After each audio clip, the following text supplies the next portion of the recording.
कभी पूरा समय 2-3 दिन का है ना, तो उनको हम सुनाने का प्रयास करें। लेकिन प्रभु की कृपा, राम जी मर्यादा पुरुषोत्तम है और तुलसी जी कहते हैं भज अरे मन तू भज, स्तुति करते हैं। आइए हम भी एक लाइन में स्तुति करें, जिनको याद है वो एक लाइन में स्तुति करेंगे।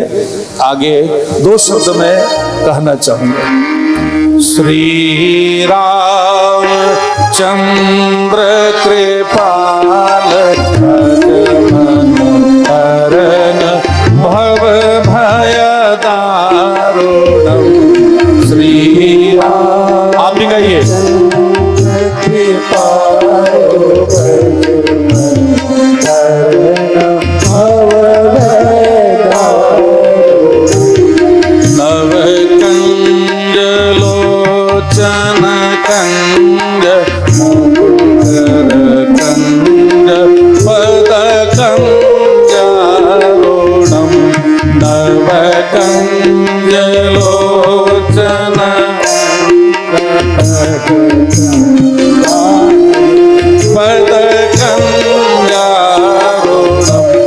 श्री राम चंद्र कृपाल भज हरण भव भय दारुणम।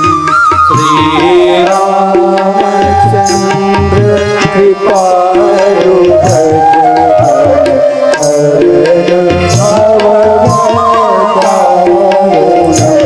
श्री राम श्री राम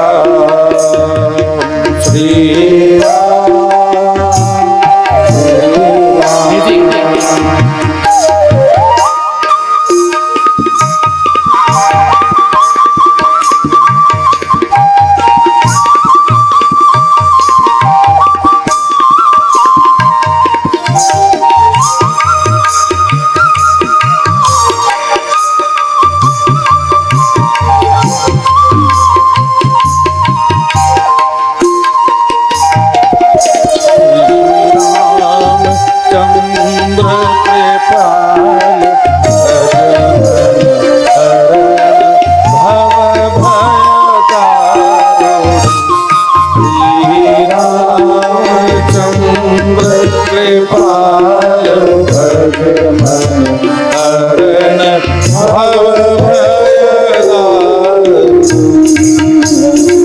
और पंक्ति है, आप सबको याद है, लेकिन यहाँ तुलसी जी स्तुति करते हैं। श्री रामचंद्र कृपालु, क्या है वो? कृपालु। इसलिए भज मन, है ना, एक एक शब्द को देखिएगा। श्री रामचंद्र कृपालु भज मन हरण, हरण कर लेंगे हो, भव भय दारुणम। भव माने संसार, और संसार का जो भय है, जन्म मृत्यु का जो भय है, मरण का जो भय है, इनको हरण करने वाले कौन है? राम जी है ना। इसलिए इनका भजन सतत करना चाहिए। मन को समझाओ, अरे मन तू भगवान का भजन कर।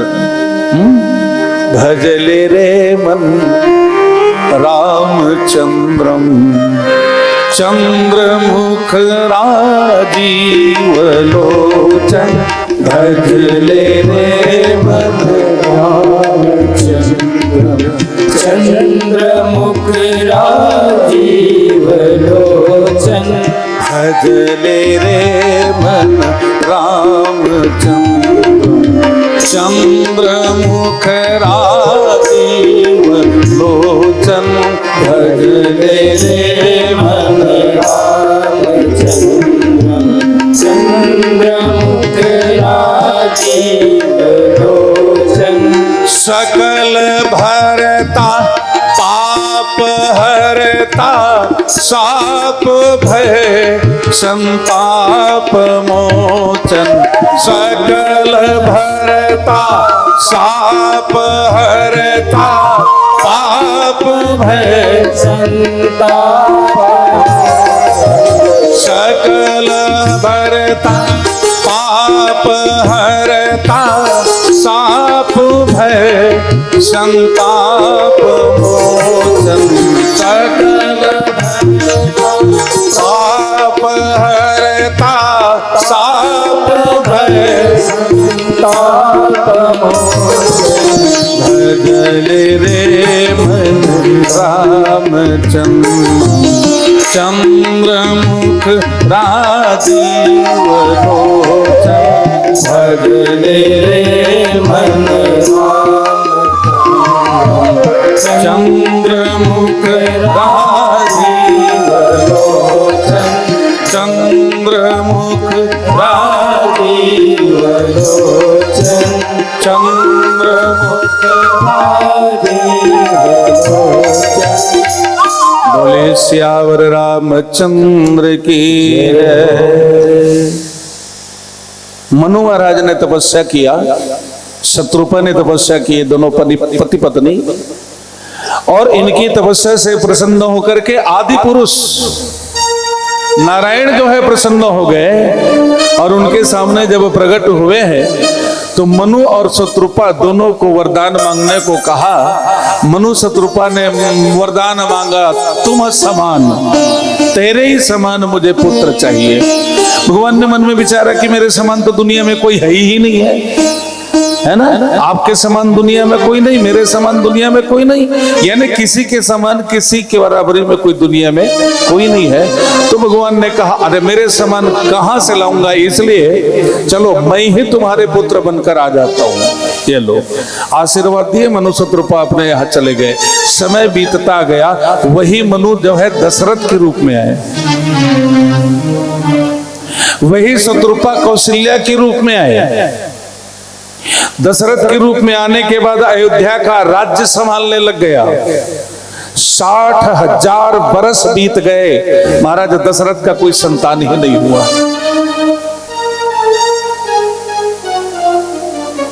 एक बार देखिए, कथा बहुत सारी है ना। एक बार दशरथ जो है स्वर्ग में गए, इंद्रासन में बैठ गए, इंद्र ने अपना आसन दे दिया और इंद्रासन में तो बैठ गए, अपना आसन दे दिए, लेकिन जैसे ही दशरथ जब उठ के जाने लगे तो इंद्र जो है उस आसन में जल सिंचन किया। जल सिंचन किए तो लौट के देख पड़े दशरथ ने, तो पूछा गया, भैया जिस स्थान पर मैं बैठा तो उसमें जल सिंचन क्यों किए?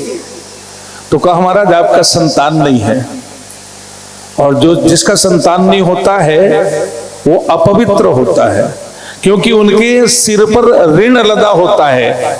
हमारे और आपके सिर पे 3 प्रकार का ऋण जन्म लेते ही लद जाता है। एक ऋण होता है देव ऋण, दूसरा ऋषि ऋण, तीसरा पितृ ऋण। देव ऋण से उऋण होने के लिए देवताओं की पूजा की जाती है, तब आप देव ऋण से उऋण होंगे, ठीक है ना। ऋषि ऋण से उऋण होने के लिए ऋषियों के द्वारा बनाया गया शास्त्र पुराण का श्रवण या अध्ययन करना चाहिए, जिससे ऋषि ऋण से मुक्ति मिलती है। पितृ ऋण से मुक्त होने के लिए संतानोत्पत्ति जरूरी है, इसलिए पितृ ऋण होना, और तुम ऋणी हो इसलिए जगह पवित्र अपवित्र है। ओ तब महाराज दशरथ को एक बार भयो मन ग्लानि, महाराज दशरथ के मन में ग्लानि हुआ, मोरे सुतना ही, मेरा कोई संतान नहीं है।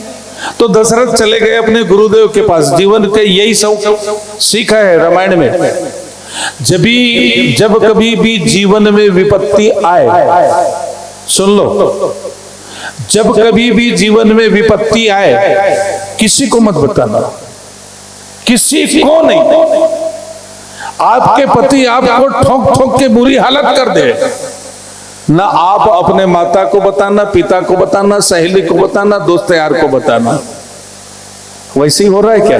नहीं किसी को मत बताओ, क्योंकि दुनिया वालों को बताओगे तो दुनिया वाले हंसने वाले हैं। भाई मेरे जीवन में, मेरे परिवार में जो घटना घटी है, मेरे ऊपर जो विपत्ति आई है, मैं अगर किसी को बताता हूं तो उस दुख का हरण, विपत्ति का हरण दुनिया वाले नहीं करेंगे। कर सकते हैं क्या? दुनिया वाले कर सकते हैं तो बता दो, मैं भी जाऊंगा, मेरे भी जीवन में विपत्तियां है, दुख है, हरण करेंगे नहीं। तो संसार वालों के पास कभी नहीं जाना। जाना, कहाँ जाना? भगवान के पास। और भगवान के पास जाकर के भगवान से कहना, अरे हम दुनिया वालों के सामने मोबाइल लगाते हैं, मेरे पतिदेव आज ठोक दिए हैं, मोबाइल लगा के, मम्मी क्या हो गया बेटा, क्या हो गया, आज मेरे को ठोक दिए। तो तेरी मम्मी छुड़ाने नहीं आएंगे, वो तो बाद में आएंगे ना, अभी तो ठोकाई पड़ गई, वो तो बाद में आएंगे ना, जो होगा बाद में होगा। जीवन में एक उदाहरण दिया, जीवन में किसी भी प्रकार की विपत्ति आए तो आपके घर में आप अपने भगवान को रखे हैं। क्या कमाएगा भगवान? केवल पूजा करने के लिए है, केवल आरती भोग लगाने के लिए है? उसका काम है तू मेरे शरण में आ तो तेरी सारी दुखों का हरण मैं करूंगा, वो कह रहा है। लेकिन हम मूर्ख उनके पास जाते नहीं है कि नहीं? मूर्ख हो कि नहीं? हाँ बोलो ना। हाँ हम कितने मूर्ख है कि हम भगवान को रखें, श्रृंगार करते हैं, भोग लगाते हैं, सब करते हैं, लेकिन जीवन में जब विपत्ति आती है तो औरों को बताते हैं, संग सहेली पड़ोसी माँ बाप आदि आदि को, लेकिन भगवान को हमने आज तक नहीं बताया है। अरे द्रौपदी भी न तो बताई चीरहरण के समय, पतिदेव मेरा चीरहरण हो रहा है, बचाओ। बाबा जी, पिताश्री सबको बोले, लेकिन उसका दुख का हरण कोई नहीं किए। दुख का हरण करने वाला तो है कि नहीं? जीवन में कभी भी दुख आए तो दो के पास जाना, एक तो गुरु के पास जाना, जैसे दशरथ ने गुरु के पास गए, या तो परमात्मा के पास जाना और भगवान के पास जाकर के अपनी दुखड़ा सुनाना। तो आपकी दुखड़ा सुनने वाले मेरे भगवान जी है, मेरे कान्हा जी है। कहिए ना। आप पूछोगे महाराज आप कभी किए हैं? मैं कहना नहीं चाहूंगा, लेकिन जब जब मेरे अंदर में, यही बात मैं सवेरे बता रहा था, जब जब मेरे मन में कोई बात की आस लगी, देर हुआ लेकिन भगवान ने मुझे पूरा दिया। इतनी बड़ी गाय रखने की मुझे शौक थी, बहुत दिन पहले की बात बता रहा हूं। अच्छा ऊंची गाय, गांव में किसी का गाय ना हो, इतनी ऊंची गाय मैं रखूं, लेकिन भगवान की बड़ी महत अनुकंपा, देवी माता की बड़ी महत अनुकंपा। रेखा बहन के यहाँ नांदगांव में कार्यक्रम किए, गो तर्पण के समय इतनी बड़ी गाय दे दिए। क्यों रेखा, दिए हो कि नहीं? और वो जब गाय मेरे घर में आए, मुंहमंगा सब मांगने लगे, कोई 8,000, कोई 10,000, कोई 12,000।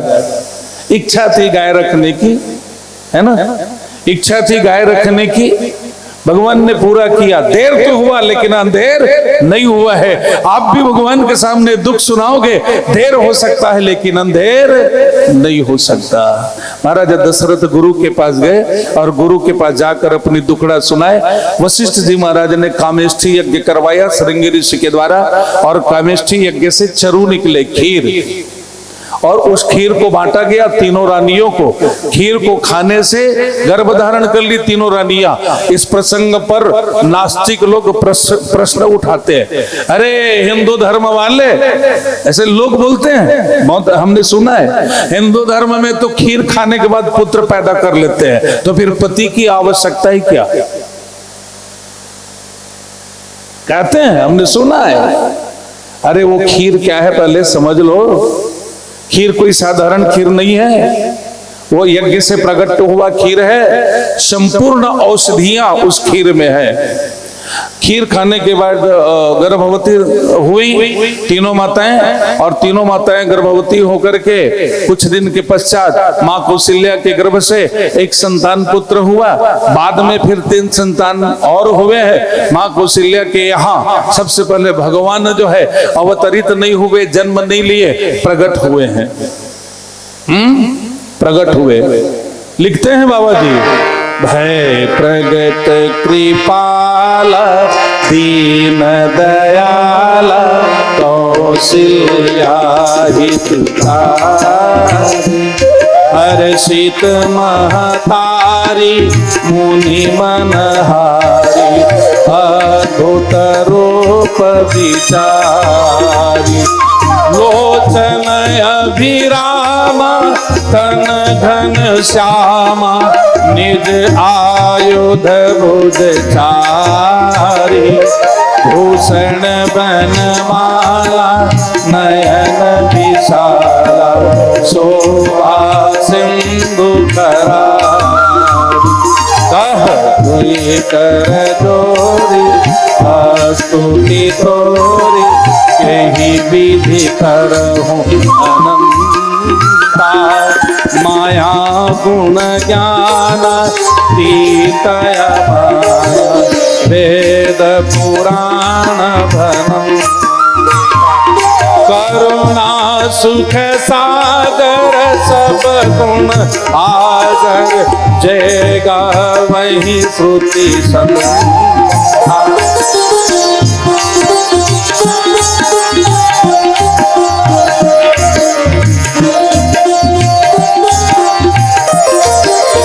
आगे माता पुनि बोली सोमति डोली तजहु तात यह रूपा की जैसी सुलीला अति प्रिय शीला यह सुख परम सुनी वचन सुजाना रोदन खाना कोई बालक सुरभूपा यह चरित जे गावै हरि पद पावै तेन परई भवधूपा विप्रधेनु सुर संत हित लिन्न मनुज अवतार निज इच्छा निर्मित तनु माया गुण गोपार सियावर राम चंद्र की जय। भगवान प्रकट हो गए कौशल्या के कक्ष में। भाई प्रकट कृपाला दीन दयाला कौन है वो? तो बोले दीनों के ऊपर दया करने वाले दीन दयाला कौशल्या हितकारी प्रकट हुए तो कौशल्या के हित के लिए। भगवान का रूप क्या है? रूप का वर्णन करते हैं लोचन अभिरामा तन घन श्यामा, घन श्याम, श्याम रंग के हैं भगवान जी। लोचन अभिरामा तन घन श्यामा निज आयुध भुज चारी, चार भुजा है और चारों भुजाओं में अपनी आयुधों को धारण किए हुए हैं। शंख चक्र गदा पद्म आदि आदि से सुशोभित है। लोचन अभिरामा तन घन श्यामा निज आयुध भुज चारी भूषण वनमाला, वनमाला नयन विशाला शोभा सिंधु खरादी, शोभा के सागर है। इनको जब देखा कौशल्या माता जो है, कौशल्या माता निवेदन प्रार्थना कर ली और प्रार्थना करने के बाद कहा प्रभु आप इस रूप में मेरे यहाँ आएंगे तो मैं तो लोकोक्ति में लोक निंदा से डूब जाऊंगी। आप मेरे यहाँ छोटे बन करके आइए, बालक बनकर आइए। माता पुनि बोली सौमति डोली, माता कौशल्या की मति डोल गई और डोलने के बाद कहा मति डोली तजहु तात यह रूपा, ये रूप को छोड़ दीजिए आप। अच्छा भगवान ने कहा तो क्या करूं, क्या करूं मैं? मां बताइए ना मुझे मैं क्या करूं?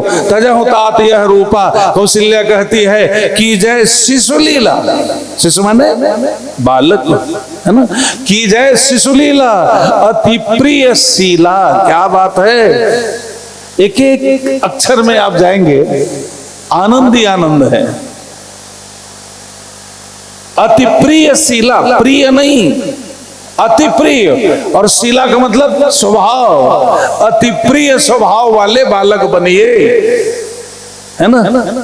अति प्रिय शीला तजहु तात यह रूपा की जय शिशु लीला अति प्रिय शीला वह सुख परम अनुपा। जो सुख बाल चरित्र में मिलता है वो और चरित्र में हर माताएं आप सब जानती हैं। छोटा सा नन्हा सा बालक रहता है, उस बालक के जीवन में कोई दोष रहता ही नहीं, तो हर व्यक्ति उस बालक को चाहते हैं, हृदय से लगाते हैं, चुम्बन लेते हैं। लेकिन वही बालक 8-10 साल के हो जाए, थोड़ा हठीला हो जाए, तब चुम्मा लेना तो छोड़, रट रट पड़ना शुरू हो जाता है। मारते हो कि नहीं? गाली देते हो कि नहीं, डांटते हो कि नहीं? अरे जब छोटा रहता है तो सब, अरे मैं तो आदमी की वो शिशु की बात तो छोड़ दो, कुत्ते बिल्ली के भी शिशु कितने प्यारे होते हैं, है ना? कुत्ता बिल्ली कितने प्यारे होते हैं, उसको पकड़ने की चाह होती है, पकड़ने के बाद उसको हृदय में लगाने की चाह होती है ना? मेरे यहाँ भी छोटी सी बिल्ली आई है, उसको हम सब पकड़ते हैं, उनको पकड़ के ऐसे कंधा में रखते हैं, चुम्मा लेते हैं, और जब जोर से बोलती है ना म्याऊ, तो उनको तुरंत छोड़ देते हैं। अरे काट न खावे। तजहुतादि अरूपा की जय सुशीला, अति प्रिय शीला वह सुखबर अनुपा, सुनि वचन सुजाना। माता कौशल्या की वचन को सुनकर सुजान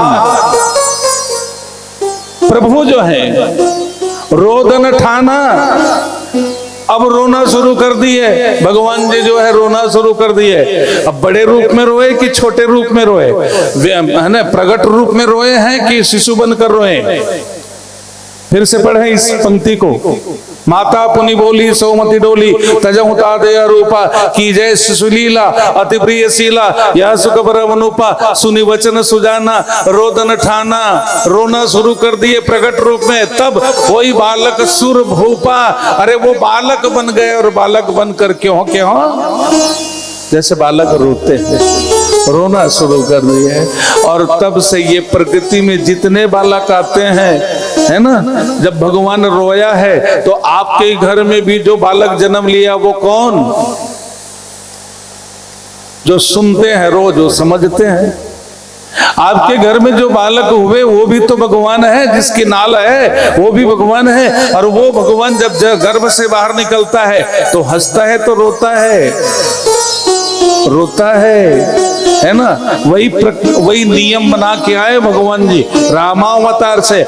जब जब मैं जन्म लूंगा तब तब रोऊंगा, और इतने रोए कि जब से जन्म लिए तब से राम जी रोते रहे हो। कभी पत्नी का हरण, तो कभी सीता का वनवास, तो कभी जंगल जाना, कभी राक्षसों से मुठभेड़, रोना जिंदगी भर रोना। हम आप क्या कर रहे हैं? अरे जन्म लिए प्रकृति में है तो रोए, तो जिंदगी भर तुम रोते रहो।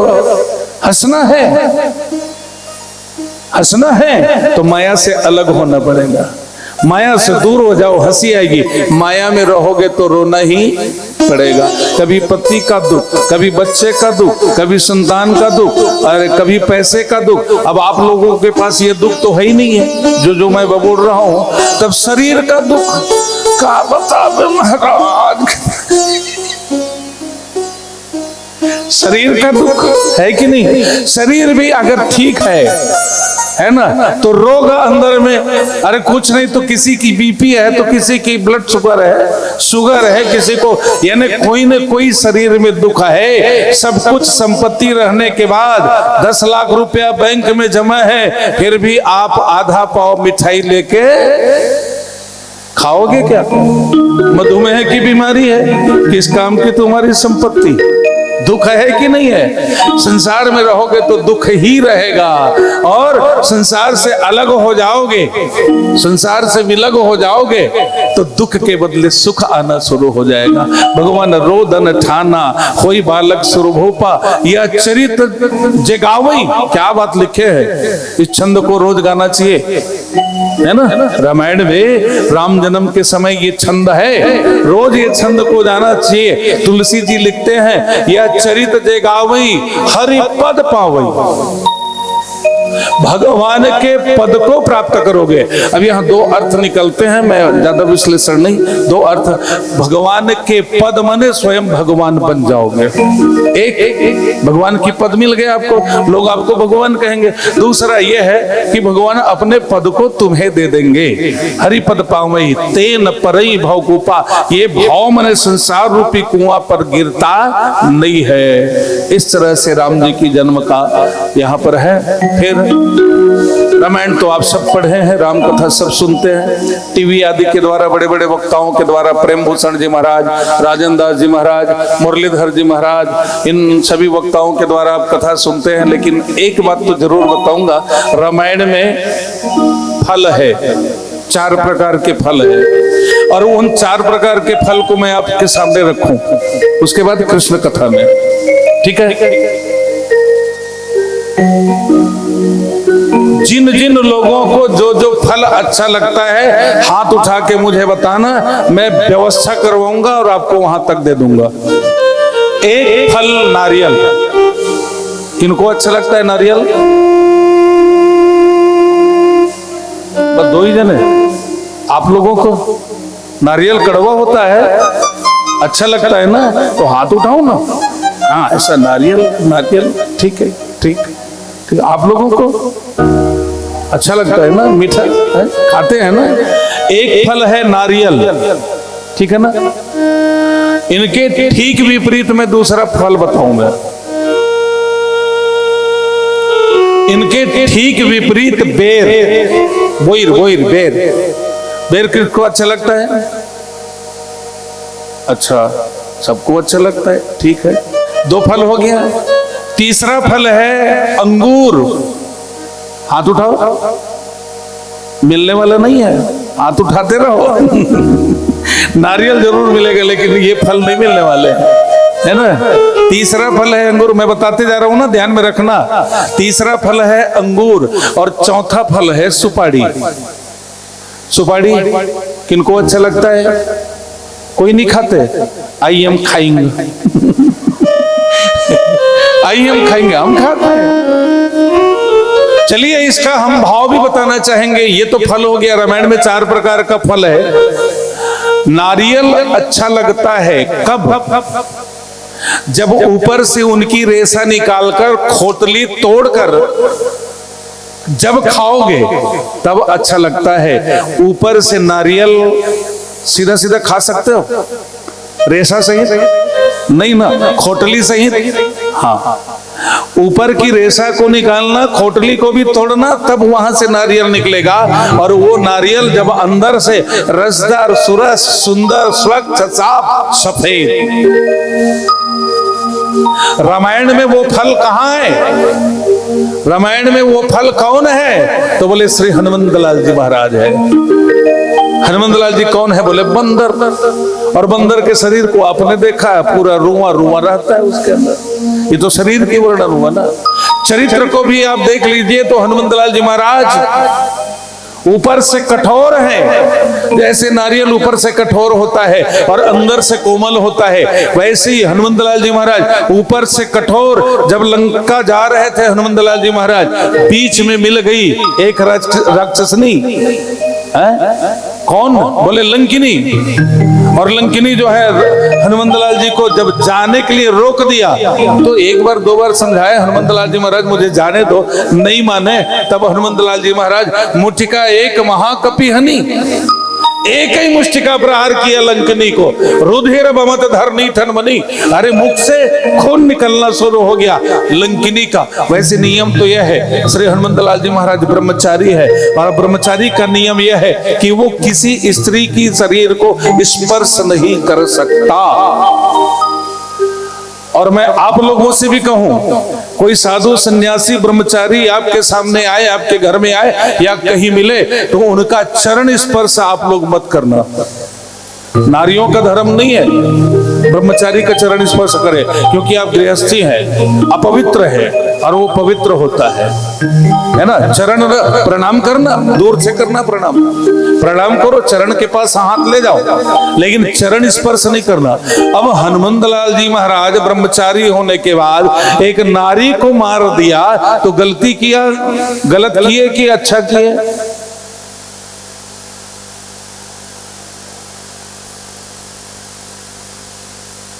कोई विचार? गलत किए। आप अपने बच्चे को मारते हो, गाली देते हो, अच्छा करते हो कि गलत करते हो? समझिए इस बात को, मैं जो बोल रहा हूं उसको आप सबको समझना है, ठीक है ना। आप अपने बच्चे को डांटते हो कि नहीं? क्यों? क्योंकि मेरा बच्चा जो गलती कर रहा है वह गलती पुनरावृत्ति ना करे, डबल ना करे, है ना। उनको बार बार समझाया जाता है कि बेटा ये काम मत करो, ये काम मत करो, ये काम मत करो। 3 बार 4 बार समझाने के बाद भी ना माने।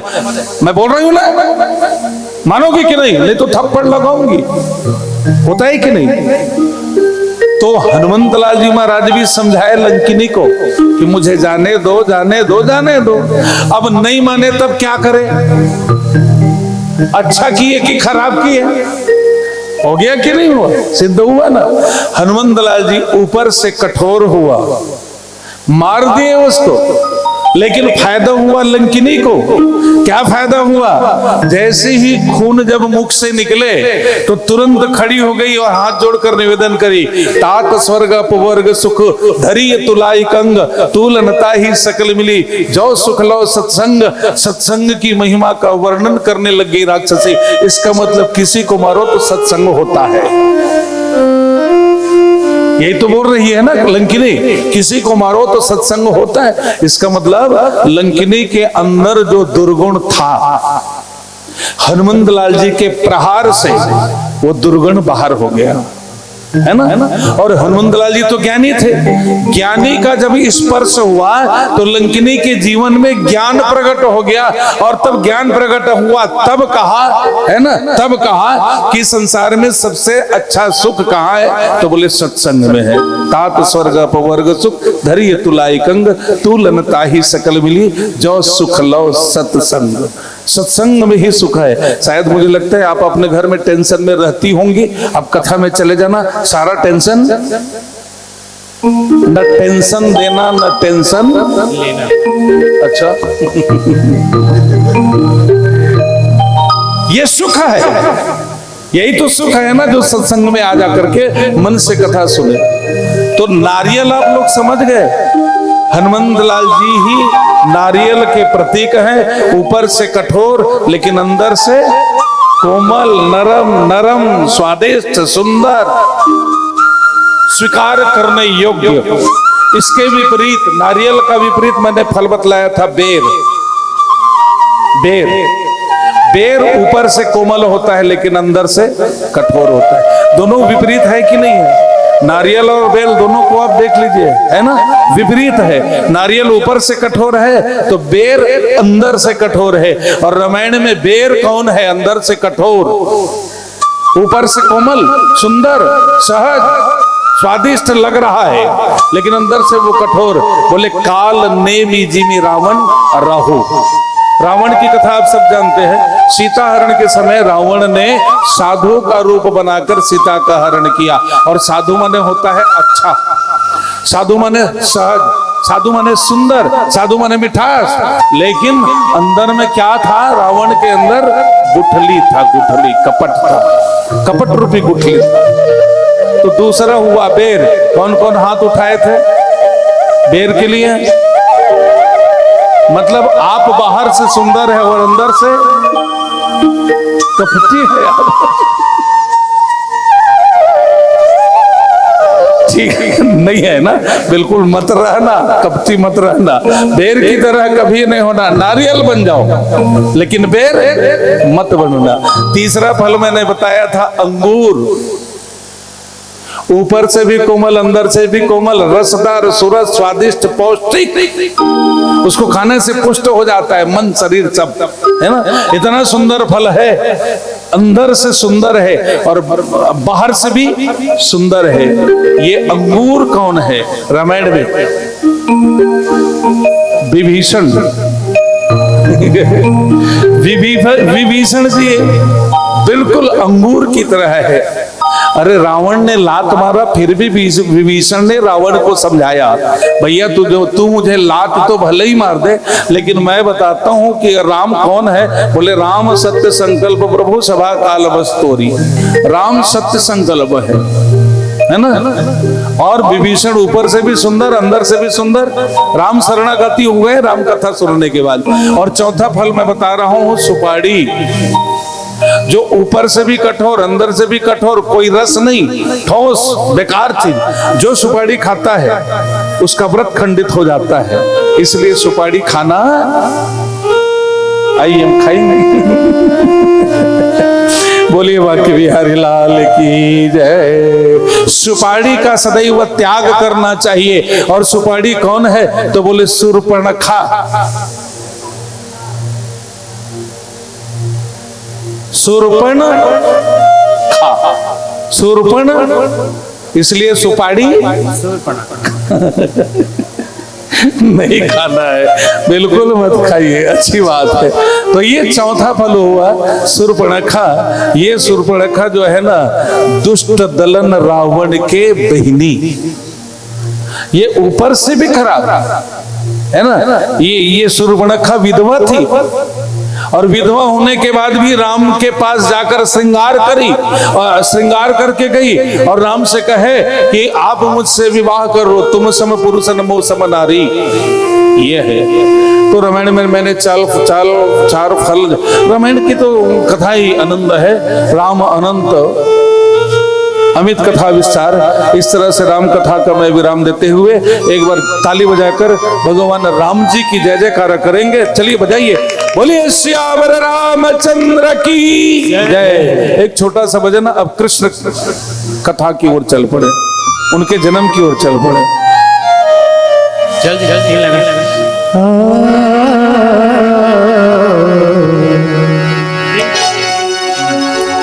मुझे चरणों से लगा मेरे श्याम मुरली बाल, है सांस सांस में तेरा हो, है सांस सांस में तेरा ये नाम मुरली वाले। मुझे चरणों से लगा मेरे श्याम मुरली वाले, मुझे चरणों से लगा मेरे श्याम मुरली वाले।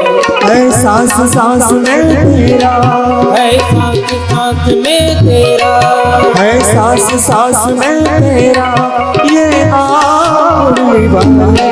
मुझे चरणों से लगा मेरे श्याम मुरली वाले, मुझे चरणों से लगा मेरे श्याम मुरली वाले।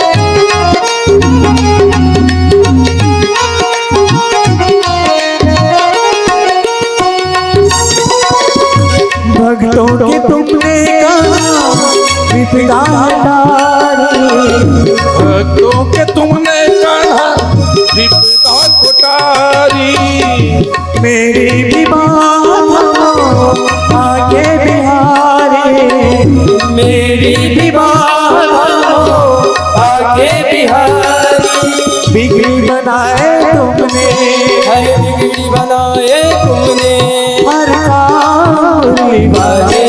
मुझे चरणों से लगा मेरे श्याम मुरली वाले, मुझे चरणों से लगा मेरे श्याम मुरली वाले। है सांस सांस में तेरा है सांस सांस में तेरा ये नाम मुरली वाले। मुझे चरणों से लगा मेरे श्याम मुरली वाले, मुझे चरणों से लगा मेरे श्याम मुरली वाले, मुझे चरणों से लगा मेरे श्याम मुरली वाले, मुझे चरणों से लगा मेरे श्याम मुरली वाले। भोले बागे बिहारी लाल की जय, राज महाराज की जय हो। चलिए भगवान कृष्ण की कथा की ओर चल पड़े। नवम स्कंद में वेद व्यास जी भगवान जो है रामावतार की कथा कहे, दसवें स्कंद में कृष्णावतार की कथा है। अब भगवान राम जो है पूर्णावतार है, तो कृष्ण परिपूर्णतम अवतार है। रामावतार कृष्णावतार में कथाएं आप सब सुनी, इसलिए कुछ भाव में आपके सामने रखूं। चार अंतर दिखाई देता है भगवान राम और भगवान कृष्ण में, चार अंतर दिखाई देता है। भगवान राम 60 कला को लेकर के अवतरित हुए थे और भगवान कृष्ण कन्हैया 64 कला को लेकर, है ना, प्रकट हुए थे। अभी ये 4 कला अंतर क्या है, तो मैं दोनों एक साथ आप लोग तुलना कर लेना। पहली, कृष्ण के पास लीला है, लेकिन राम के पास लीला वो सीधा सीधा चरित्र किए हैं। भगवान कन्हैया के पास लीला है ना, और राम जी के पास लीला नहीं। दूसरा है, भगवान कन्हैया जो है माधुर्यता को लेकर अवतरित हो रहे थे। माधुर्यता, मधुर, है ना। भगवान कृष्ण की कथा में, लीला में, व्यवहार में, सब में मधुर ही मधुर है। और उसके शरीर में भी आप देखिए, अधरम मधुरम वदनम मधुरम नयनम मधुरम गोपा मधुरा गोपी मधुरा, जितने हैं सब मधुर ही मधुर है। लेकिन भगवान राम के कथा में कोई माधुर्यता है ना। तीसरा अंतर, भगवान कृष्ण कन्हैया का चाल चलन पूरा टेढ़ा, यहां तक से खड़े भी हैं तो कहीं भी देखो सीधा खड़े हैं क्या, लेकिन राम जी के चरित्र में पूरा सीधा सीधा दिखाई देता है। राम जी खड़े हैं तो भी सीधा, लीला भी उनकी सीधा, चरित्र भी सीधा, कथा भी सीधा सीधा है। चौथा अंतर दिखाई देगा, भगवान राम एक नारी व्रत का पालन किए थे, एक नारी व्रत, और भगवान कन्हैया के 16,108। अंतर दिखाई दे रहा है कि नहीं। तो ये कुछ बातें जो है भगवान राम नवमी तिथि को जन्म लिए, मध्याह्न काल के समय, चैत्र शुक्ल नवमी तिथि को मध्याह्न काल के समय में भगवान राम जन्म लिए थे। और भगवान कन्हैया अष्टमी तिथि को अर्धरात्रि के समय, ये भी 12 बजे और वो भी 12 बजे, है ना। अब राम जी जब जन्म लिए तो मध्य दिवस अति शीतन गामा, मध्य दिवस था, और इसकी अर्धरात्रि थी। वो तिथि अष्टमी और ये तिथि नवमी, राम जी नवमी और भगवान कन्हैया 10वीं। अच्छी बात। तो भगवान कन्हैया अष्टमी को जन्म क्यों लिए? हमारे संतों ने बतलाया कि भगवान राम जब जन्म लिए तो राम के पूर्वज भगवान सूर्य नारायण अपने वंशज को देखने के लिए, वहां के आनंद को देखने के लिए, मास दिवस कर दिवस भा मर्म न जानाय कोय, रथ समेत रवि था क्यों निशा कवन विधि होए। 1 महीने तक भगवान सूर्य खड़े हो गए अयोध्या की आनंद को देखने के लिए। अब चंद्रमा बेचारा क्या करता वो, जब सूर्य है तो चंद्रमा तो दिखेगा नहीं, है ना। तब भगवान राम भगवान से निवेदन किया, क्या प्रभु आप भी छलबल करते हो? भगवान ने पूछा, क्या छलबल? बोले, जब आप जन्म लिए रामावतार में जब गए तो भगवान सूर्य नारायण 1 महीने तक आपका दर्शन करता रहा, आपके आनंद को, और मैं आपका दर्शन ही नहीं कर पाया, तो मुझे भी तो कुछ चाहिए ना। अच्छा, तो आपके बारे हम रात को जन्म लेंगे, तो आधी रात को जन्म लिए। कृष्ण पक्ष है कि शुक्ल पक्ष है? भगवान कन्हैया जन्म लिए शुक्ल की कृष्ण पक्ष, और कृष्ण पक्ष अंधियारी रात की अंजोरी रात, अंधियारी रात। तो भगवान अंधियारी में जन्म लिए कि अंजोरी में? नाम मैं आपको भाव की ओर ले जा रहा हूं, ठीक है ना।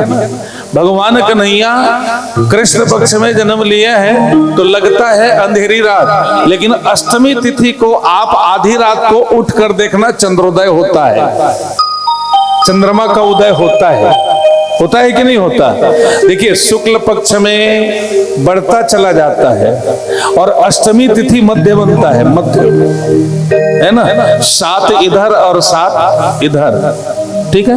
अष्टमी तिथि मध्य है, 7 इधर भी ले लो, 7 इधर भी ले लो, अष्टमी तिथि मध्य बनता है। और अष्टमी तिथि को दोनों पक्ष में चंद्रमा बीच में रहता है और बराबर रहता है। जितना कृष्ण पक्ष में चंद्रमा, ये प्रैक्टिकल है ना, आप लोग देख लेना, मैं तो शास्त्र की चर्चा कर रहा हूँ, आप लोग देख लेना। कृष्ण पक्ष में भी चंद्रमा इतना ही बड़ा रहेगा आधा, और शुक्ल पक्ष में भी चंद्रमा आधा ही। क्या विशेषता है भागवतकार, क्या क्या लिखते हैं, कितनी कितनी गहराई में जाए हम समझ में नहीं आता। तो भगवान कन्हैया अष्टमी को और राम जी नवमी को इसलिए जन्म लिए कि 9 अंक शास्त्र के अनुसार पूर्णांक है, पूर्णांक, इसलिए राम जी को पूर्ण ब्रह्म कहा गया है। तो भगवान कन्हैया अष्टमी तिथि को जन्म लिए, और हमारी लोक भाषा में 8 को अच्छा नहीं समझते। 8 हमारी छत्तीसगढ़ में, छत्तीसगढ़िया गांव के लोग ना 8 को हम लोग अच्छा नहीं समझते। 8 काठ ऐसा हमारी लोक भाषा है छत्तीसगढ़ में। 8 काठ माने 8 ठीक नहीं है।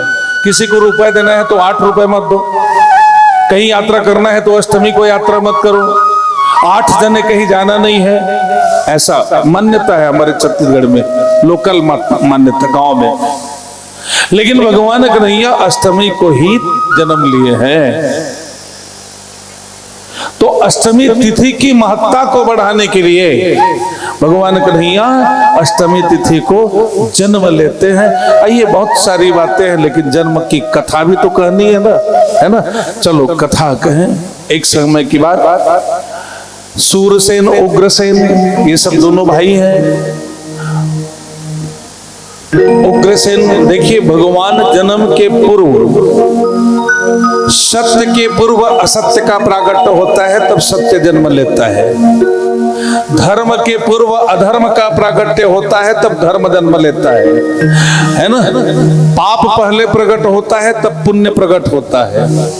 राक्षस पहले जन्म लेते हैं, तब भगवान बाद में आते हैं। इस क्रम के अनुसार सबसे पहले कंस का जन्म हुआ, और कंस बेविचारी हुआ, ये सब जानते हैं। अब बेविचारी का कारण भी मैं बता दूं, आप लोग ज्यादा संख्या में है माताएं, इसलिए मैं आपके बारे में चर्चा करूं।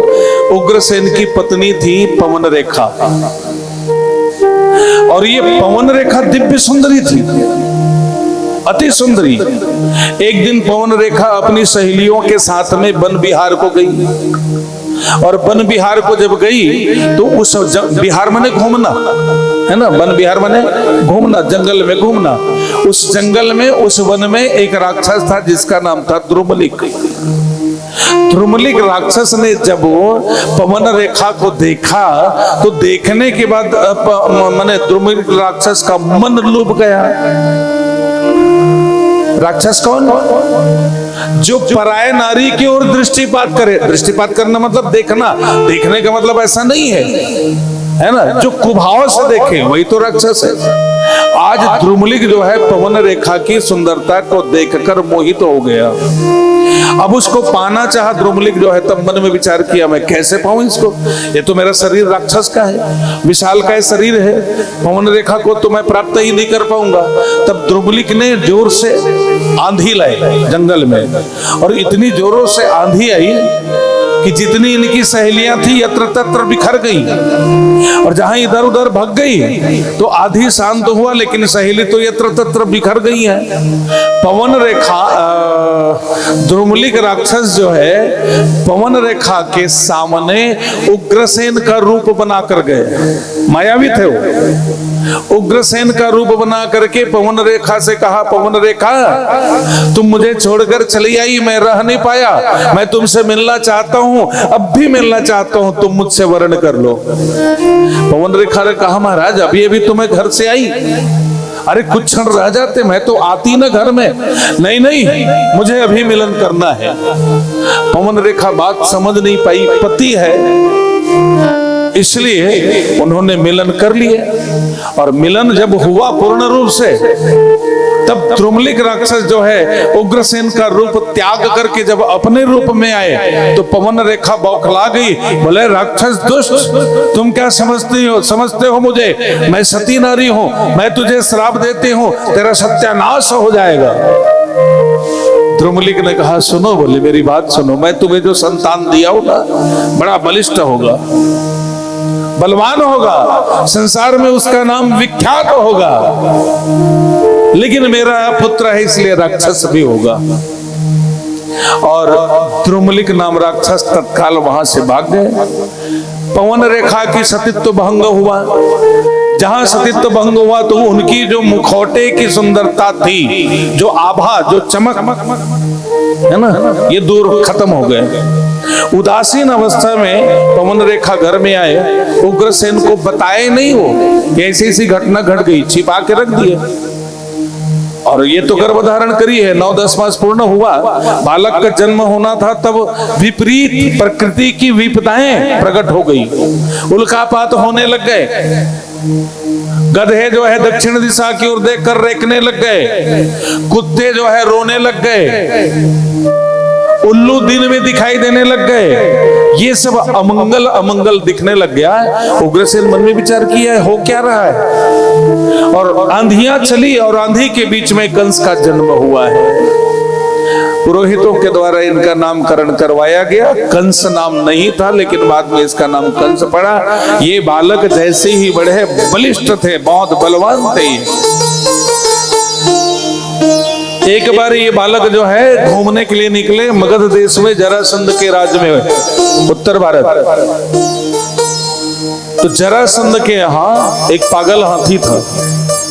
वो पागल हाथी पूरी वाटिका का उजाड़ कर रहे थे, जरासंध उसको पकड़ नहीं पाए। और जरासंध कौन है मालूम? उनकी भुजाओं में 10,000 हाथी का ताकत था, जो भीम भी नहीं मार सके। अगर कन्हैया न रहते तो शायद भीम भी उसको नहीं मार सकता, है ना। वो तो चीरते थे भीम, और जरासंध जुड़ता था। वो चीरते थे, वो जुड़ता था। तो कन्हैया ने कहा उल्टा करो यार, तब मरेगा ये, इशारा किए। कन्हैया न होते तो भीम भी नहीं मार सकता था, इतना बलिष्ठ जरासंध। उस हाथी को पकड़ नहीं पाए। कंस गए, वो हाथी को पकड़ लिए। उम्र 8 साल की है। हाथी को पकड़कर हाथी को जंजीर में बांध दिए। जरासंध प्रसन्न हो गया, और जरासंध ने अपनी 2 कन्या, अस्ति और प्राप्ति, दोनों को कंस को दे दिए। 8 साल की उम्र में कंस जो है 2 पत्नी को लेकर मथुरा में आ गए। इतने बलवान। अब वो अपनी भुजाओं की ताकत तो समझ गए ना। फिर अनाचार अत्याचार है ना, वो तो आज भी वैसी होता है। जिसके अंदर कुछ ताकत होती है, कोई मेरी नेता पकड़ में है तो मैं तुम्हें कह दूंगा, मेरा क्या उखाड़ लोगे, फलाना है ना, एक फोन लगाऊंगा तो तुझे। जिनके पास पैसा है, मैंने कुछ प्राप्त करने के बाद अभिमान जरूर आता है। कंस का अभिमान बढ़ा, यज्ञ अनुष्ठान सबको बंद करवा दिए, और सबको बंद करा करके साधु संतों महात्माओं को मारना शुरू कर दिए। साधु संत महात्मा सब भगवान को पुकारे, प्रभु आपको आना पड़ेगा, आइए नाथ। हाँ भारत में आइए। कहाँ? भारत में। हाँ भारत में फिर से आजा, गिरिवर उठाने वाले। ओ हाँ भारत में, हाँ भारत में आजा, गिरिवर उठाने वाले। ओ भारत में, हाँ भारत में, हाँ भारत में फिर से आजा, बंसी बजाने वाले। ओ हाँ भारत में, हाँ भारत में आजा, बंसी बजाने वाले। ओ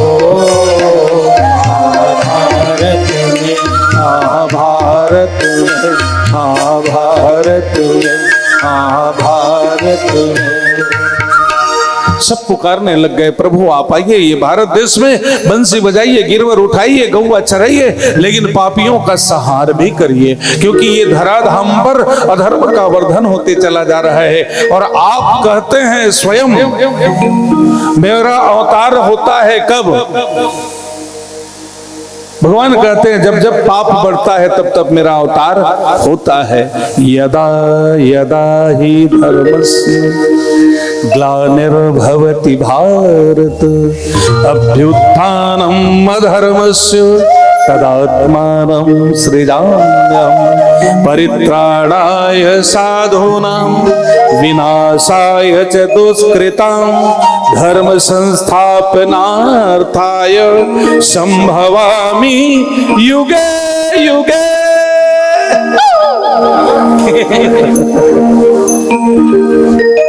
महाभारत सीरियल देखे हैं कि नहीं?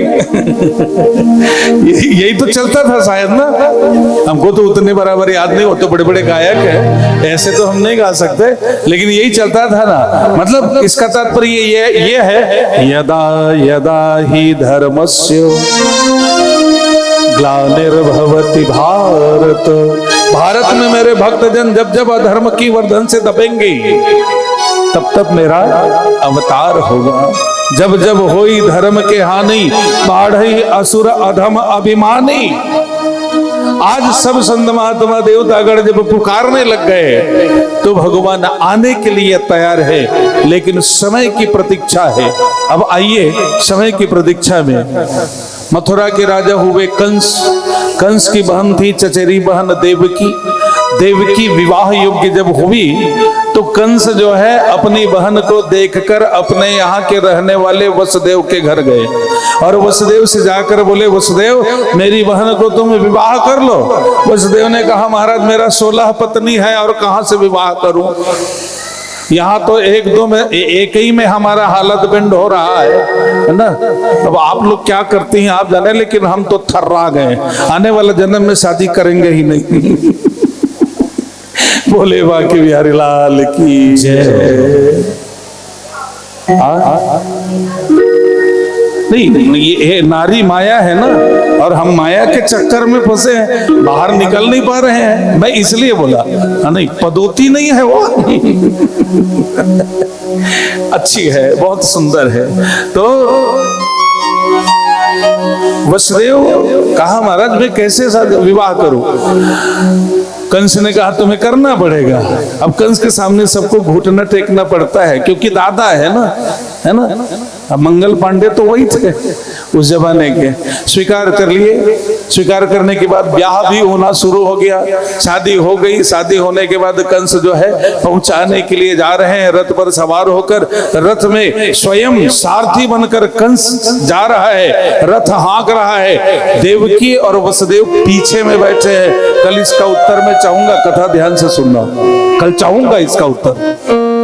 देवकी और वसुदेव पीछे हैं, कंस सामने है, रथ आगे बढ़ रहा है, छोड़ने जा रहे हैं। आकाशवाणी होती है, कंस जिसे तू पहुंचाने जा रहा है उसका 8वां गर्भ तेरा काल होगा। क्या? मैं जिसे पहुंचाने जा रहा हूं उसका 8वां गर्भ मेरा काल होगा? अरे गर्भ ही न रहे तो काल कहां से पैदा होगा? तुरंत रथ से उतर गए। रथ से उतरने के पश्चात तलवार निकाल लिए।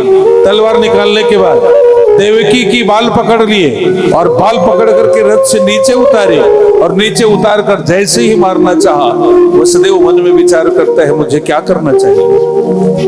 मैं इनका पति हूं और पति के रहते पति के सामने पत्नी की हत्या हो जाए, पत्नी का अपमान हो जाए, पत्नी की निरादर हो जाए तो मेरा पति धर्म समाप्त हो जाता है। ये पति के लिए बहुत बड़ा नियम है भैया, नारियों के लिए ही नियम नहीं है, पति के लिए भी नियम है। आज वसुदेव मन में विचार करता है मुझे क्या करना चाहिए, इनके साथ मैं युद्ध कर नहीं सकता और मेरी पत्नी की हनन होने वाला, अभी अभी मेरी पत्नी बनी है और इनकी मृत्यु हो जाएगी तो मेरा धर्म कहाँ रहेगा? मैं पति हूं, क्या करूं मैं? तब वसुदेव अपने विवेक को जागृत किया। असमय पर आपातकाल में विवेक को जागृत करना चाहिए। विवेक को जागृत कर हाथ जोड़कर निवेदन किए, महाराज आप क्या कर रहे हो? आप इतने पुरुषार्थी हैं, पूरी ब्रह्मांड आपको देखकर कांपता है, आप अतिरथी हैं, महारथी हैं, आपके भुजाओं में इतनी ताकत कि सारी दुनिया आपकी ताकत से शक्ति से सब हार गए हैं और आप क्या कर रहे हैं? एक नारी का वध कर रहे हैं। ये नारी है महाराज और आप शास्त्राज्ञ हैं, शास्त्र के जानने वाले हैं। शास्त्रों में बतलाया जाता है कि नारी अबध्य है, बालक अबध्य है, ब्राह्मण अबध्य है, गौ अबध्य है, इन सबको मारना नहीं चाहिए। क्या आप एक नारी को मारकर कौन सा नाम कमाएंगे महाराज? माछी मारे हाथ गंदा है, क्यों मार रहे हैं आप? महाराज आपको इनकी 8वां गर्भ का भय है, तो मैं संकल्प देता हूं, संकल्प लेता हूं, वचन दे रहा हूं महाराज, इनके गर्भ में जितने बालक होंगे मैं आपको सौंप दूंगा, लेकिन मेरी पत्नी देवकी को आप छोड़ दीजिए। कंस तो जानता था वसुदेव पक्का सत्यव्रती है, सत्य का पालन करने वाला है। वसुदेव देवकी को छोड़ दिए, वसुदेव देवकी अपने भवन को चले गए, कंस अपने भवन को चले गए। कुछ दिन बीता ही था, देवकी के गर्भ से एक बालक का जन्म होता है, देसी बालक का जन्म हुआ। जन्म लेते ही वसुदेव बाहर में खड़े थे दरवाजा के पास में, जैसे ही बालक की आहट को सुने, बालक की रोने की आवाज सुने, वसुदेव कहते देवकी वो बालक मुझे दे दे, ये बालक तुम्हारा नहीं मेरा नहीं, मैंने वचन दिया है, मुझे कंस के पास ले जाना है। देवकी ने कहा महाराज मैंने अभी अभी इनको जन्म दी है, अरे कम से कम देखने तो दो, एक बार स्तनपान कराने तो दो, मेरा लाल है, 10 महीने तक मैंने गर्भ में रखा है, इसलिए एक बार देखने तो दो। वसुदेव ने कहा देवकी जितने समय तक तुम रखोगे अपने पास, उतने समय में तेरी ममता बढ़ती चली जाएगी, तेरा मोह बढ़ता चला जाएगा, और फिर बाद में तुम दे नहीं पाओगी। इसलिए एक तरफ तुम्हारा पुत्र है और दूसरी तरफ पति है, तुम किसकी लाज बचाना चाहते हो तुम जानो, तुम्हारा काम जाने। देवकी विवश हो गई उस रक्त रंजित बालक को, जो खून से अभी जन्म लिया है ना, खून से लथपथ है, ऐसे बालक को देवकी अपने हाथों से वसुदेव को दिया, और वसुदेव जो है उस बालक को ले गए कंस के दरबार में, ले जाकर के कह दिए महाराज ये प्रथम पुत्र है, मैंने वचन दिया था महाराज ये प्रथम पुत्र है, ये आपका है मेरा नहीं है। कंस ने कहा वसुदेव मैं तो जानता हूं इसीलिए तुम्हें छोड़ दिया, तुम वचन के पक्के हो, प्राण जाए पर वचन न जाए, वचन के पक्के हो इसलिए मैं तुम्हें छोड़ा था। क्या करूंगा, 8वां पुत्र मुझे चाहिए, पहला नहीं चाहिए, दूसरा नहीं चाहिए, जाओ इसको वापस ले जाओ। वसुदेव वापस जा रहे हैं, नारद ने देखा गड़बड़ हो रहा है, तुरंत नारद जी कंस के पास आए और कंस के पास आकर कहा, कंस ने उनको सम्मान दिया, कंस ने बिठाया उनको। नारद ने पूछा ये जा रहा है वो कौन है? बोले महाराज ये वसुदेव है। अच्छा वसुदेव है, तो ये क्या बालक लेके आए थे? बोले महाराज ये क्या है, आकाशवाणी हुई थी ना, तो इनके 8वां पुत्र मेरा काल है, इन्होंने वचन दिया था कि मैं सभी पुत्र ला के दे दूंगा, क्योंकि हमें तो ज्ञात हो गया कि इनके 8 बालक ही होंगे, तो पहला ला करके ये दिया, तो मैंने कहा जाओ तुम, ये तो पहला है, 8वां मुझे चाहिए। तो मैंने नारद जो है एक पट्टी मंगाए, स्लेटी मंगाए, और स्लेटी मंगा करके कलम मंगा करके 8 रेखाएं खींचे गोल चक्र के समान 8 रेखा खींच करके कंस से पूछे कि एक कहां से गिनोगे और 8वां कहां से आएगा। अब वो चक्र में जहां से भी एक गिनो, उसका पिछला वाला हिस्सा 8 आएगा, जहां से भी गिनो। कंस की मति बौरा गई, नारद से कहा मैं क्या करूं? नारद वहां से अंतर ध्यान हो गया। कंस ने प्रथम बालक को बुलाया, वसुदेव को बुलाया, उस बालक को पकड़ लिया, पत्थर में पटक दिया, वसुदेव देवकी को कारागार में डाल दिए। उस कारागार में जहां 7 दरवाजे थे, कड़ी पहरे लगे हुए हैं, पहरेदारों को कह दिया जब जब बालक जन्म होगा मुझे बताते जाना। कारागार में वसुदेव देवकी के 2, 3, 4, 5, 6 एक तो घर में जन्म लिए थे, देवकी के गर्भ से घर में पहला बालक, कारागार में दूसरा, तीसरा, चौथा, 5वां, 6वां, 5 बालक कारागार में जन्म लिए। 5 बालकों को पहला करके 6 बालकों को कंस के हाथों दिया, और कंस ने अपने हाथों से बालक की हत्या कर दी।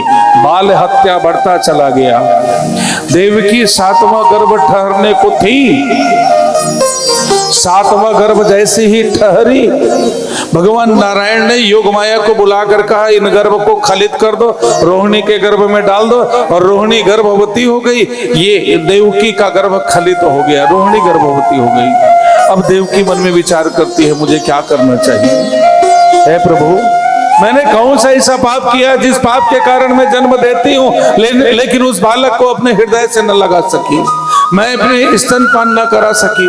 मेरे सरीखे को माता तो संसार में कोई है ही नहीं है। निवेदन करिए, निवेदन किए, और निवेदन करने के बाद 8वां बालक जब गर्भ में ठहरे तो आकाश मार्ग से फूलों की वर्षा हो रही है। बोलिए बांके बिहारी लाल की जय। 9-10 मास पूर्ण हुआ, और 9-10 मास पूर्ण होने के पश्चात उस कारागार में भगवान जो है प्रकट होते हैं। और जैसे भगवान नारायण प्रकट हुआ है तो वहां पर निवेदन किए, प्रार्थना करते हैं वसुदेव जो है हाथ जोड़ करके, सत्यव्रतम सत्यपरम त्रिसत्यम सत्यश्च योनिम निहितञ्च सत्ये सत्यश्च सत्यमृतम सत्यनेत्रम सत्यात्मकम तम शरणम प्रपद्ये। सत्य सत्य शब्द का 9 बार वसुदेव ने प्रयोग किया तो कारागार में जो वसुदेव देवकी के सामने प्रकट हुए थे उसका नाम पड़ गया सत्य नारायण। वो तो नारायण थे, सत्य सत्य का प्रयोग किया इसलिए उसका नाम पड़ गया सत्य नारायण। बोलिए सत्यनारायण भगवान की।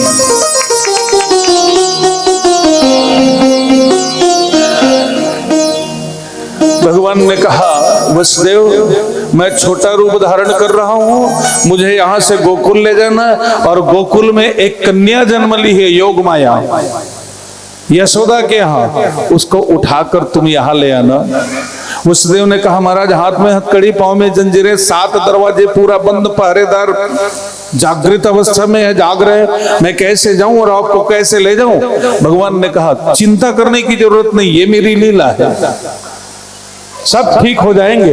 भगवान अंतर ध्यान हुआ, छोटा सा रूप धारण कर दिया बालक का, और जैसे बालक का रूप धारण किया हाथ की हथकड़ी छूट गई, पांव की जंजीरें, दरवाजे खुल गए, पहरेदार सो गए।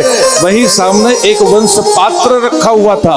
वंश पात्र माने बांस के द्वारा बनाया गया चीज है ना, जैसे हम लोग सूपा इनका प्रयोग करते हैं, सूप का प्रयोग करते हैं सूपा। तो वहां पर एक सूपा था, वंश पात्र था, उसमें उस बालक को लिए सिर पर रखे, और सिर पर रख करके दरवाजे खुली हैं, आगे निकलने लग गए। 7 दरवाजा पार कर गए।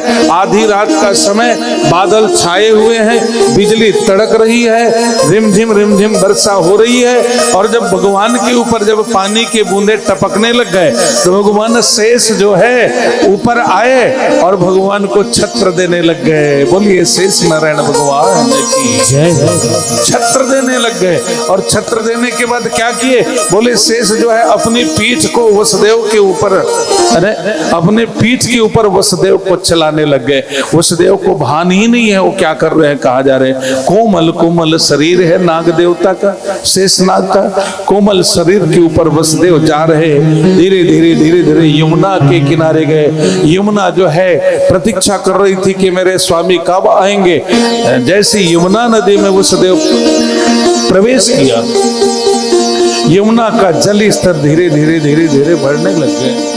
घुटना से, जंघा से, कमर से, पेट से, छाती से गला। अब गला से जब ऊपर उठने लग गए तो भगवान ने कहा कालिंदी यमुना तुम नीचे हो जाओ, मेरे पिताजी मर जाएंगे, पानी मुंह में आ जाएगा। कालिंदी कहती महाराज आपका चरण मुझे चाहिए।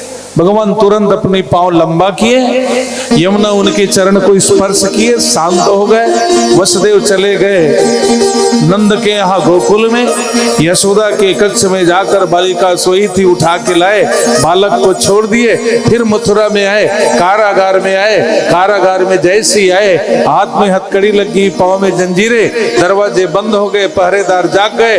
बालिका रोने लग गई, और जहां बालिका रोई खबर मिला कंस को। कंस दौड़े आए, देखा तो बालक कहां, आकाशवाणी हुई थी बालक का, ये तो बालिका है, फिर भी मैं मारूंगा। बालिका की पांव पकड़ करके जैसे ही पत्थर में पटकना चाहा, बालिका कंस के हाथों से छूट गई और छूटने के बाद चतुर्भुजी रूप धारण करके कहने लग गई, कंस तू क्या मुझे मारेगा? तेरा मारने वाला तो गोकुल में जन्म ले चुका है। ऐसा कह के वो चतुर्भुजी जो है, अष्टभुजी जो है, विंध्याचल पर्वत में जाकर के निवास करने लग गई, जिसकी हम आज पूजा करते हैं विंध्यवासिनी के नाम से। बोलिए विंध्यवासिनी मैया की। नंद गोप सुतम देवी, वही कात्यायनी, वही दुर्गा, वही विंध्यवासिनी। हाँ हो गया। आइए हम स्वागतम भगवान कन्हैया जी, वसुदेव जी। अच्छा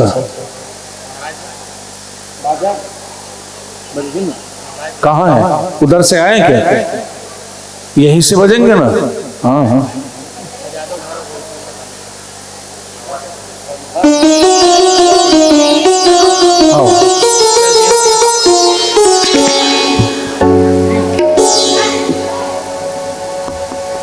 बोले बागे बिहारी लाल की जय।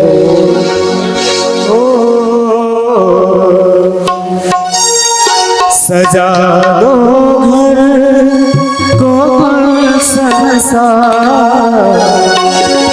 सजा दो घर को संसा, मेरे सरकार आए हैं। सजा दो घर को संसा, सजा दो घर को संसा, मेरे सरकार आए हैं। मेरे सरकार आए हैं, मेरे सरकार आए हैं, मेरे सरकार आए हैं, मेरे घन श्याम आए हैं, मेरे सरकार आए हैं। लगे कुटिया भी दुल्हन सी, लगे कुटिया भी दुल्हन सी, मेरे सरकार आए हैं। सजा दो घर को गुलशन सा, आइए सरकार आइए। सरकार आए हैं।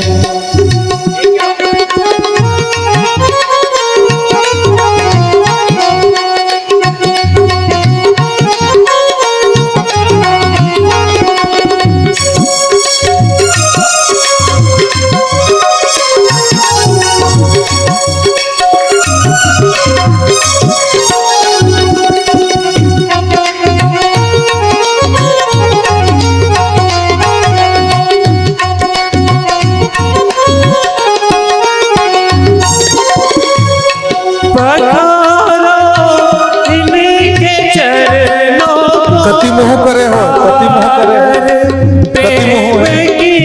गंगा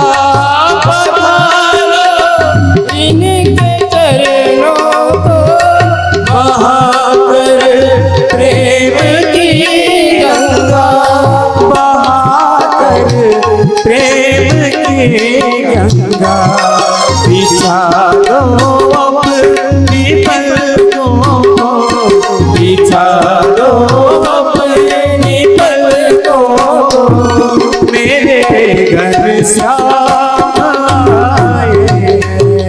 सजा दो घर को गुलशन सा, सजा दो घर को गुलशन सा, मेरे घर श्याम आए हैं। श्री राधे।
अपने काना को हुई रोशन मेरी गलियां, हुई रोशन मेरी गलियां, मेरे घर श्याम आए सजा दो घर को गुलशन सा, सजा दो घर को गुलशन सा, मेरे सरकार आए हैं।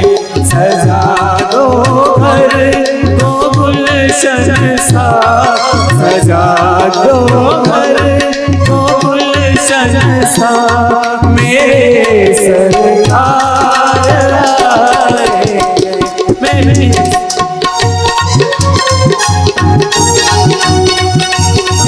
सरकार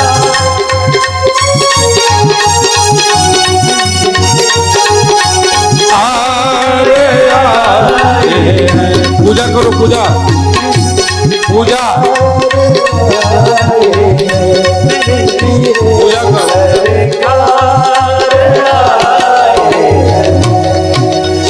बोलो बाके बिहारी लाल की जय हो। पूजा करने दो, 2 मिनट पूजा करो, चलो। उसके बाद फिर एक साथ जय कन्हैया लाल की, हाथी घोड़ा लाल की कहेंगे। अभी पूजा करो थोड़ा सा, 2 मिनट। आज दीदी भी खूब नाचेगी।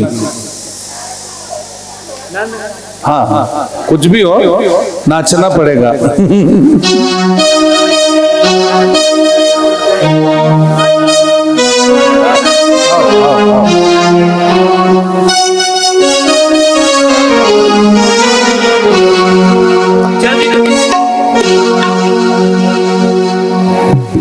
बोलिए वृंदावन बिहारी लाल की जय हो। नंद के आनंद भयो जय कन्हैया लाल की, नंद के आनंद भयो जय कन्हैया लाल की, नंद के आनंद भयो जय कन्हैया लाल की, नंद के आनंद भयो जय कन्हैया लाल की। आनंद उमंग भयो जय हो नंद लाल की, आनंद उमंग भयो जय कन्हैया लाल की, आनंद उमंग भयो जय हो नंद लाल की, आनंद उमंग भयो जय हो नंद लाल की, जय हो नंद लाल की, जय यशोदा लाल की, जय हो नंद लाल की, जय यशोदा लाल की, जय हो नंद लाल की, जय यशोदा लाल की, जय हो नंद लाल की, जय यशोदा लाल की। ब्रिज में यहो ब्रिज में आनंद भयो जय यशोदा लाल की, ब्रिज में आनंद भयो जय यशोदा लाल की, ब्रिज में आनंद भयो जय कन्हैया लाल की, ब्रिज में आनंद भयो जय कन्हैया लाल की।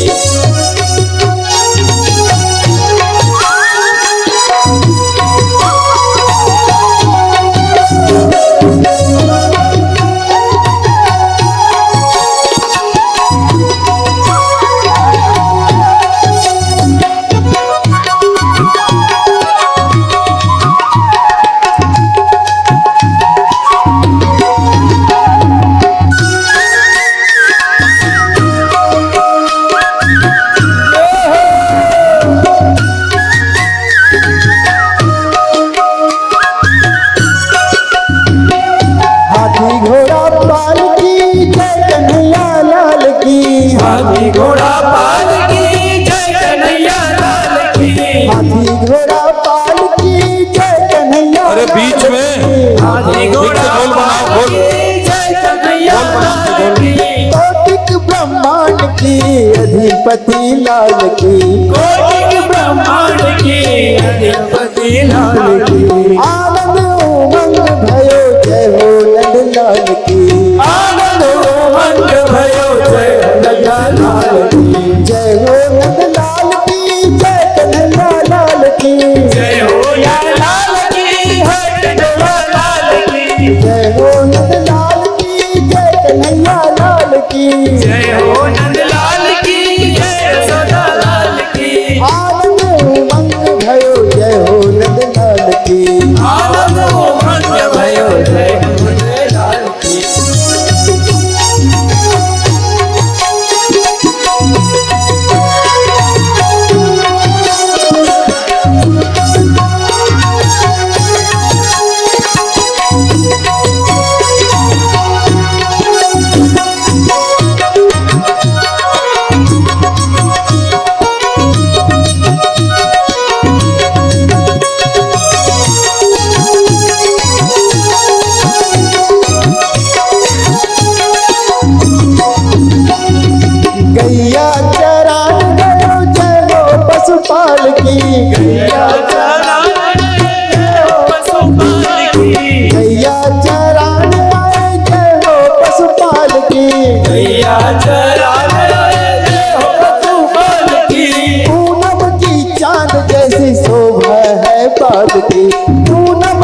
चांद जैसी शोभा है लाल की।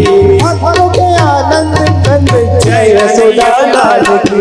आनंद उमंग भयो जय कन्हैया लाल की। आनंद उमंग भयो जय कन्हैया लाल की। आनंद उमंग भयो जय कन्हैया लाल की। जय कन्हैया लाल की जय यशोदा लाल की। जय कन्हैया लाल की जय यशोदा लाल की। जय कन्हैया लाल की जय यशोदा लाल की। जय कन्हैया लाल की जय यशोदा लाल की। ब्रज में आनंद भयो जय यशोदा लाल की। ब्रज में आनंद भयो जय यशोदा लाल की। आनंद उमंग भयो जय नंद लाल की। आनंद उमंग भयो जय यशोदा लाल की। बोलिए वृंदावन बिहारी लाल की जय। तुरंत तुरंत तुरंत तुरंत तुरंत और आओ आओ आओ। ब्रज में हो रही जय जयकार नंद घर लाला जायो है। ब्रज में हो रही जय जयकार नंद घर आनंद छायो है। ब्रज में हो रही जय जयकार नंद घर लाला जायो है। ब्रज में हो रही जय जयकार नंद घर आनंद छायो है। लाला जायो है सखी लाला जायो है। लाला जायो है सखी लाला जायो है। ब्रज में जाओ ब्रज में जाओ ब्रज में हो रही जय जय जय हो। लाला जायो है ब्रज में हो रही जय जयकार नंद घर आनंद छायो है। ब्रज में हो रही जय जयकार नंद घर लाला जायो है।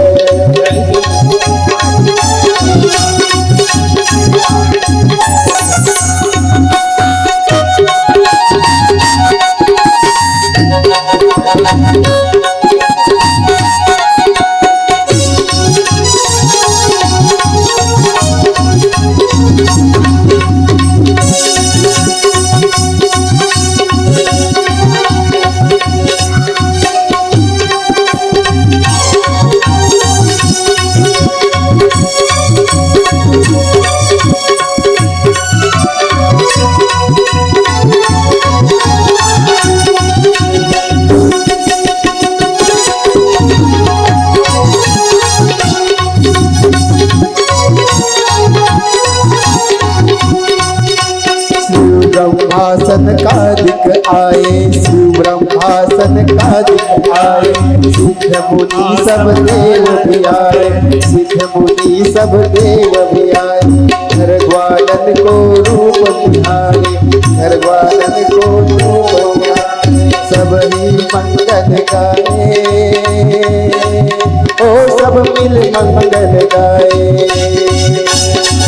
ब्रज में हो रही जय जयकार नंद घर लाला जायो है। ब्रज में हो रही जय जयकार नंद घर आनंद छायो है। लाला जायो है सखी लाला जायो है। लाला जायो है जय हो ब्रज में ब्रज में ब्रज में हो रही जय जयकार नंद घर लाला जायो है। ब्रज में हो रही जय जयकार नंद आनंद छायो है। नंद जी के अंगना में बज रही आज बधाई। नंद जी के अंगना में बज रही आज बधाई। नंद जी के अंगना में बज रही आज बधाई।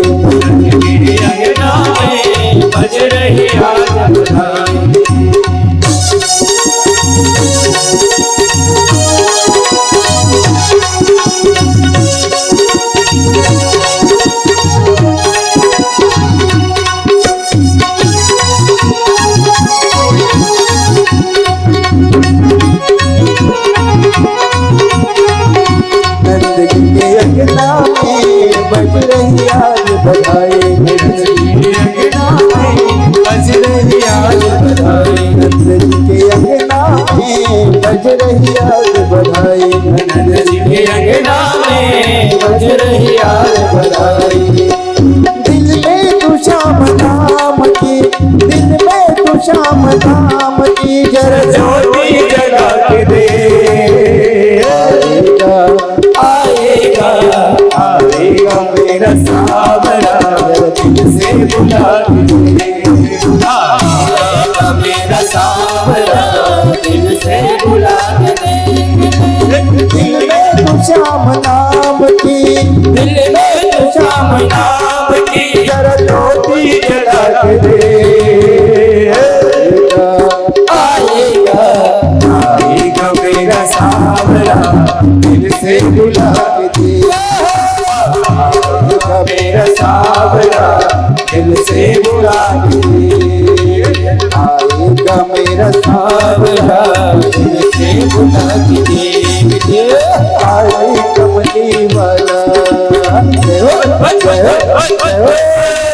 काली कमली वाला मेरा यार है।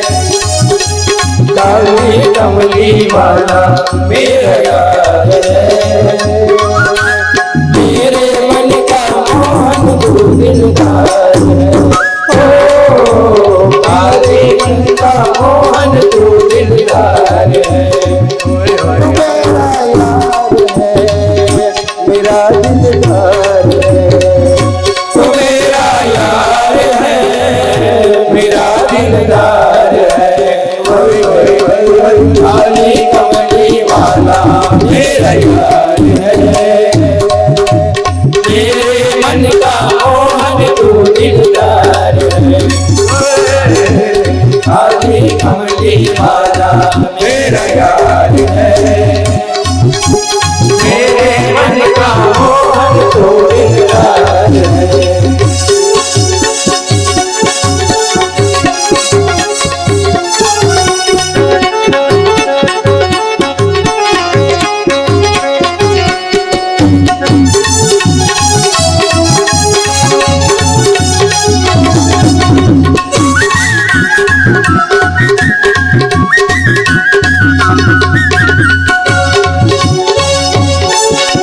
मनमोहन मैं तेरा दीवाना, गाँव बस अब यही तराना। गाँव बस अब यही तराना। गाँव बस अब यही तराना। श्याम सलोने तू मेरा रिजवार है। श्याम सलोने तू मेरा रिजवार है। मेरे मन का मोहन तू दिलदार। काली कमली वाला मेरा यार है। मेरे मन का मोहन तू दिलदार है। सांवली सूरत पे मोहन दिल दीवाना हो गया। सावली सूरत पे मोहन दिल दीवाना हो गया। दिल दीवाना हो गया, मेरा दिल दीवाना हो गया। दिल दीवाना हो गया मेरा दिल दीवाना हो गया। सांवली सूरत पे मोहन दिल दीवाना हो गया। सावली सूरत पे मोहन दिल दीवाना हो गया। सांवली सूरत पे मोहन दिल दीवाना हो गया। सावली सूरत पे मोहन दिल दीवाना हो गया। बोलिए वृंदावन बिहारी लाल की जय। जय हो। बोलो बाके बिहारी लाल की जय। हो मुख मुरली।